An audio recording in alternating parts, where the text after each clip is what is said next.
और कुछ लोग मुंह में चांदी का नहीं डायमंड का चम्मच लेके पैदा होते हैं, जैसे जयपुर की रॉयल फैमिली के राजा पद्मनाभ सिंह, क्योंकि सिर्फ 24 साल की उम्र में ये 23,000 करोड़ रुपए की संपत्ति के साथ ऐसी आलीशान जिंदगी जी रहे हैं। और इनके साथ इन्हें भी देखो, जो सिर्फ बातों से नहीं बल्कि अपने ठाठों से भी रईस रहते हैं। लेकिन ये सुनकर आप दंग रह जाओगे कि इनके पटौदी वंशज एक जमाने में योद्धा हुआ करते थे। लेकिन किंतु परंतु बंधु, अगर आपको असली खानदानी रईस देखने हो तो आपको कर्नाटका के वाडियार परिवार के बारे में जानना होगा, क्योंकि लोग कहते हैं कि अरबों खरबों में खेलने वाला ये राजघराना असल में शापित है। तो चलिए जानते हैं इसके पीछे की कहानी। नंबर 1, पटौदी खानदान, हरियाणा। सैफ अली खान को बॉलीवुड का नवाब कहा जाता है, पर अगर आप इतिहास के पन्ने पलट के देखोगे तो आपको पता चलेगा कि ये नवाबों का खानदान 1800 की साल में अफगानिस्तान के कबीले में रहने वाले योद्धा थे और अक्सर इन लोगों को कई राजपाट अपने सैन्य के तौर पर इस्तेमाल किया करते थे, जिसके पीछे की वजह थी इनके भीतर की युद्ध कला, जिसके बलबूते पर उन्होंने कई युद्ध लड़े। पर मुगल साम्राज्य का अंत होता देख ये 18वीं शताब्दी की शुरुआती दौर में अंग्रेजों के वफादार हो गए। इसी वफादारी के बदले इन्हें अंग्रेजों से पटौदी की जमीन मिली, जहां पे वो नवाबों के ठाठ में बस गए। और 1804 में पटौदी के पहले नवाब फैज तलब खान ने एंग्लो मराठा वॉर में अंग्रेजों की सहायता की थी, जिसके बाद उन्होंने 1949 तक हरियाणा पे राज किया। लेकिन फिर आखिरी नवाब बने मंसूर अली खान पटौदी, जिन्होंने क्रिकेट में अपना करियर बनाया। पर आज की बात करें तो सैफ अली खान 5,000 करोड़ की प्रॉपर्टी के साथ पटौदी खानदान के वारिस बन चुके हैं। और इस प्रॉपर्टी में सिर्फ पटौदी पैलेस ही नहीं बल्कि हरियाणा से लेके भोपाल तक की कई प्रॉपर्टी शामिल है। Number 2, Rathore dynasty, the royal family of Jodhpur.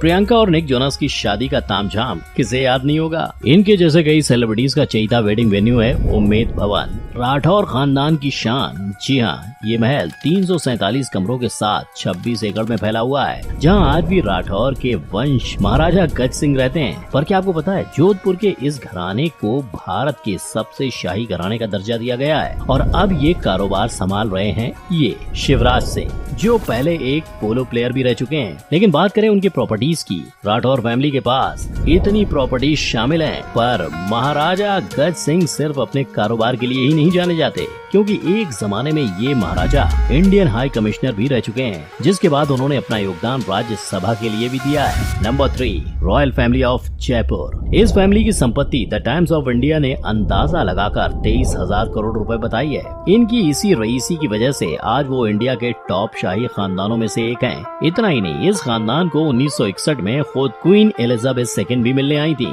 वैसे इस महल की सुंदरता देखकर आज भी लोगों की आंखें खुली की खुली रह जाती हैं। ऐसे महल में रहने वाला ये परिवार भगवान श्री राम के वंशज हैं, जो खुद राजमाता पद्मिनी देवी ने एक इंटरव्यू के दौरान बताया था कि उनके पति भवानी सिंह राम के 310वें वंशज हैं। पर आज भवानी सिंह के पोते पद्मनाभ सिंह इस शाही परिवार के राजा हैं, जो सिर्फ 24 साल की उम्र में इस पूरे साम्राज्य के मालिक बने हैं। और उनकी फैशनेबल और पोलो प्लेयर वाली पर्सनैलिटी की वजह से आज वो सारी दुनिया में पहचाने जाते हैं। क्योंकि 2017 में इंडिया की नेशनल पोलो टीम को लीड करना हो या फिर इंटरनेशनल फैशन शो में रैंप वॉक करना हो, पद्मनाभ सिंह सब में माहिर हैं। इतना ही नहीं, एयरबीएनबी के साथ की पार्टनरशिप और माँ के बिजनेस में उनकी रुचि से लेकर उनके कारोबार की कला भी साफ झलकती है। नंबर 4, अल्सीसर। दुनिया की नजरों में ये है एक बिगड़े हुए शहजादे राजा अभिमन्यु सिंह, जो बिजनेस के लिए लग्जरी होटल्स तो चलाते हैं, पर उसी के साथ इंडिया की हिप्पीएस्ट ईडीएम फेस्टिवल मैग्नेटिक फील्ड के स्पॉन्सर भी हैं। जी हाँ, he is the party Prince of India, जिनके शौक की कोई सीमा नहीं है। और इसी शौक का बेहतरीन एग्जाम्पल है इनकी गाड़ियाँ। एक्चुअली ये गाड़ी यूएस आर्मी ने कोरियन वॉर के लिए बनाई थी, जिसे अभिमन्यु के दादाजी ने 1962 में नीलामी में खरीद कर अपने पोते को 16वें बर्थडे पर गिफ्ट कर दिया। पर इनकी इसी आलीशान लाइफस्टाइल को देखकर धोखा मत खा जाना, क्योंकि ये वो राजपूत हैं जिन्होंने बिजनेसमैन होने से पहले होटल मैनेजमेंट की डिग्री ली थी, फिर ताज और ओबराय जैसे होटल्स में किसी आम इंसान की तरह 14 से 15 घंटे तक की नौकरी की। और इसी एक्सपीरियंस को लेकर वो आज अपने लग्जरी होटल को संभाल रहे हैं। नंबर 5, मेवाड़ राजघराना। राजपूताना के वो राजपूत जिन्होंने 8वीं सदी से स्वतंत्र राज्य संभाला था, लेकिन फिर 1303 में अलाउद्दीन खिलजी ने चित्तौड़गढ़ पर आक्रमण करके करके उसे हासिल कर लिया। अब ये सब तो आपने पद्मावत में देखा ही होगा, पर ये साम्राज्य 1326 में राणा हम्मीर ने दोबारा अपने कब्जे में लिया और वहीं से शुरू हुआ इस राज घराने का विस्तार। देखते ही देखते ये उत्तर भारत का सबसे रईस और ताकतवर राज्य बन गया। पर फिर एंट्री हुई मुगलों की और महाराणा प्रताप और उनके वंशज अपने साम्राज्य और प्रजा की सुरक्षा के लिए एकजुट हो गए। उन्हीं महाराणा प्रताप के 76वें वंशज अरविंद सिंह मेवाड़ आज भी उन राजमहलों में रहते हैं और मेवाड़ के लोग उन्हें आज भी वही महाराजा के स्थान पर रखते हैं, जहां उनके पास HRH ग्रुप ऑफ होटल्स भी है, जिसकी वैल्यू आज 50 करोड़ की है। और तो और उदयपुर सिटी पैलेस में उन्होंने टूरिस्ट के प्रदर्शन के लिए एंटीक कार और पुरखों के क्रिस्टल कलेक्शन भी रखवाया है। Number 6, the Wadiyar dynasty, Karnataka.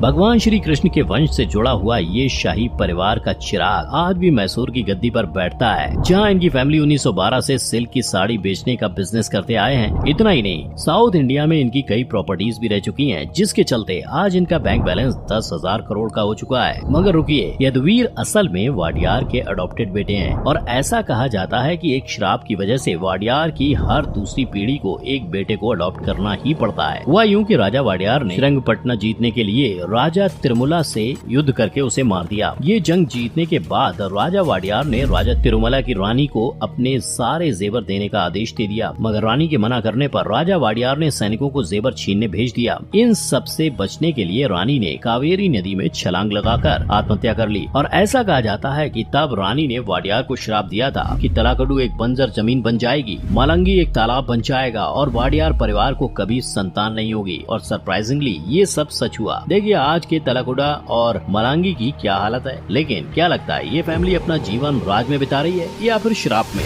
Number 7, Gaikwads of Baroda. Gaikwads, इनके नाम की शुरुआत एक कहानी से होती है। किसान नंदा जी गांव के मुखिया होने के साथ साथ वो गाय की रक्षा भी करते थे। उनके इस काम की वजह से उनके उपनाम गायकवाड़ी पड़ा और फिर चल के गायकवाड़ हो गया। हालांकि पहले इनका नाम मात्रे था। खैर, गाय की रक्षा करने से आगे बढ़ते हुए वो घुड़सवार बन गए। पेशवाओं का विश्वास जीतते हुए उन्होंने अश्वसेना की कमान हाथ में ली और वहां से आगे बढ़ते हुए किलों को संभाला और उनका सारा कारोबार हाथ में लेना शुरू किया। इसी वजह से आगे जाकर अंग्रेजी सरकार ने उन्हें बड़ौदा के स्वतंत्र शासक का दर्जा दे दिया। गायकवाड़ को न सिर्फ टैक्सेस से इनकम मिली थी, पर खेती से भी काफी फायदा होता था। जैसे जैसे समय बदलता गया, शिक्षण सुविधा और टेक्सटाइल फैक्ट्री उभारी, जिससे वो फाइनेंशियली स्ट्रॉन्ग हो गए। आज इस घराने की डोर महाराजा समरजीत सिंह गायकवाड़ आगे बढ़ा रहे हैं। जब वो गद्दी पे बैठे तब ही उनकी विरासत लगभग 20,000 करोड़ की थी। इसके अलावा 600 एकड़ जमीन, लक्ष्मी विला पैलेस, राजा रवि वर्मा की कई पेंटिंग्स और ढेर सारा पुश्तैनी खजाना। वाह, लाइफ हो तो ऐसी। तो ये थे वो शाही घराने जिसे देखकर आपको भी ऐसे जीना मन होता होगा। तो फिकर नॉट, खास आपके लिए दुबई के राजा महाराजाओं की जिंदगी। अगर इस वीडियो को देखना है तो हमारे आई बटन पर जरूर क्लिक करें और ये वीडियो अच्छा लगा हो तो वीडियो को लाइक एंड शेयर करें। मिलते हैं अगले वीडियो में, तब तक के लिए चैनल को सब्सक्राइब करना ना भूलें। दुआ में याद रखना। जय हिंद।